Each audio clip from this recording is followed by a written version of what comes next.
All right, welcome back to our Calculus 3 class notes. We're at the top of page 77, in section 14.8 on Lagrange multipliers. So we just did an example 70, where I showed you how the substitution method did not work and that we actually needed the method of Lagrange multipliers. So this note here, we used the method of Lagrange multipliers in solution 2, which was the correct solution of the last example. The method says that the local extreme values of a function f of x, y, z, whose variables are subject to a constraint g of x, y, z equals 0, are to be found on the surface g equals 0 among the points where the gradient of f is equal to lambda times the gradient of g for some scalar lambda called a Lagrange multiplier. Now this works because of the following theorem, which is called the orthogonal gradient theorem. Suppose f of x, y, z is differentiable in a region whose interior contains a smooth curve, C, which is r of t parameterized by x of t in the I direction, y of t in the j direction, and z of t in the k direction. If P0 is a point on C where f has a local maximum or minimum relative to its values on C, then the gradient of f is orthogonal to C at P0. Now we've actually seen this before, so I'll actually prove it because it's really something you've seen before. The values of f on C are given by the composite function f of x of t, y of t, z of t, because we're on C, so we know that x, y, and z are these parameters, these parameterized functions, with df dt equal partial f with respect to x times dx dt plus partial f with respect to y times dy dt plus partial f with respect to z times dz dt.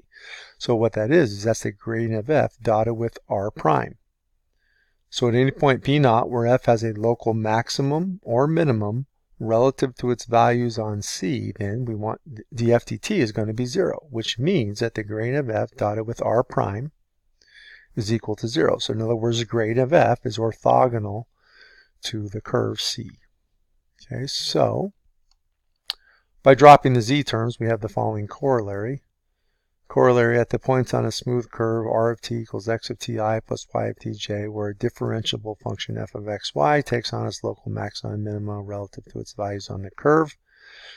The gradient of f dotted with r prime is equal to 0, so we just drop the z terms. So to state the method more formally, we have the following. The method of Lagrange multipliers. Suppose that f of x, y, and z and g of x, y, and z are differentiable. The gradient of g does not equal 0 when g of x, y, z equals 0. To find the local maximum and minimum values of f subject to the constraint g of x, y, z equals 0, if they exist, find the values of x, y, z, and lambda that simultaneously satisfy the equations, right? These are multiple equations because we look at the components of each of these vectors. Gradient of f equals lambda times gradient of g, and g of x, y, z equals 0. For functions of two independent variables, the condition is similar, but without the variable z. All right, so let's run through an example. Example 71, find the greatest and smallest values that f of x, y equals x times y takes on the ellipse x squared over 8 plus y squared over 2 equals 1. So what that means is we want to find the extreme values of f of x, y equals x, y subject to the constraint g equals 0. So that means I have to subtract 1 from both sides here, and I get g of x, y is x squared over 8 plus y squared over 2 minus 1, which is 0. So we want to find x, y, and lambda, for which the gradient of f is equal to the lambda times the gradient of g, and g of x, y equals 0. So gradient of f is y comma x. Gradient of g is x over 4 y. Multiply gradient of g times lambda. So that means I have y equals lambda over 4x, and x equals lambda y. So since I know that x is equal to lambda y, I'll plug it in over here in the first equation. So that means that y equals lambda over 4 times x, which was lambda y. So that equals lambda squared over 4 times y. So that means that y equals 0, or lambda squared over 4 has to be 1, so lambda equals plus or minus 2. So let's look at these two different cases.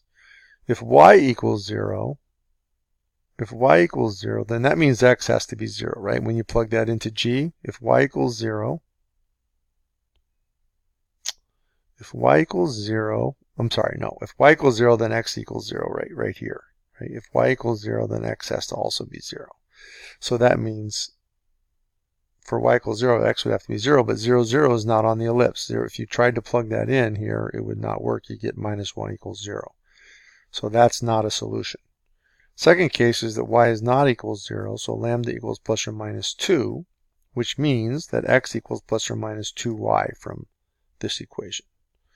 So substituting into g of xy equals 0 gives, so this was x squared over 8, so plus or minus 2 squared over 8 plus y squared over 2 equals 1, which means that 4y squared plus 4y squared, this should be 2y in here, not plus or minus 2. This is plus or minus 2y, sorry. 4y squared plus 4y squared equals 8 when I do a common denominator here of 8, and then multiply both sides by 8. So that means that y is equal to plus or minus 1. Thus, f of xy equals xy takes on its extreme values on the ellipse at the 4 points. X equals plus or minus 2, y equals plus or minus 1. So I just check all 4 of those points to see what f of xy is. And I can see that the greatest value is 2 and the smallest value is minus 2.